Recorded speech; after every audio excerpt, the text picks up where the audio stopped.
अगर देखा जाए राजीव जी, ये एक विज़न हम मान सकते हैं प्रधानमंत्री का, फिर चाहे देश को विकसित बनाने की बात हम करें या तकनीकी रूप को अपनाने की बात की जाए। लगातार कई मंच से वो इस बात को कहते भी हैं कि जो भारत की प्रतिभा है आज पूरा विश्व उनका लोहा मान रहा है, लेकिन ऐसे में उस टेक्नोलॉजी को अपनाना और फिर उसका इम्प्लीमेंट करना, तो ये भी अपने आप में एक विज़न है इस नए भारत का।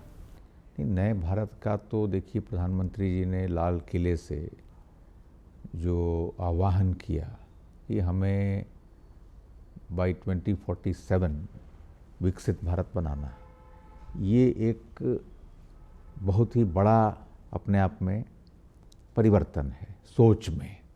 और अब पूरे देश में एक इस प्रकार का ये वातावरण या माहौल बन चुका है कि हम वहाँ पहुँच सकते हैं। ये सब बहुत बड़ा एक परिवर्तन है। इसके पहले किसी ने इस प्रकार का विज़न देश के सामने, सरकार के सामने, लोगों के सामने नहीं रखा था। हमारी सोच सीमित थी कि हम कोई गरीबी हटा देंगे, लेकिन विकसित देश बन जाएंगे, इतना बड़ा सोचना ये अपने आप में एक बहुत बड़ा परिवर्तन है। और केवल सोचना नहीं, उसको साकार करने के लिए एक बहुत बड़ा एक्सरसाइज हुआ। सारे जो मंत्रालय हैं उनके सचिवों के समूह बनाए गए, उन्होंने अपने अपने सेक्टर के लॉन्ग टर्म विजन बनाए, उन सबको समेकित करके पूरे काउंसिल ऑफ मिनिस्टर्स के सामने प्रेजेंटेशंस हुए।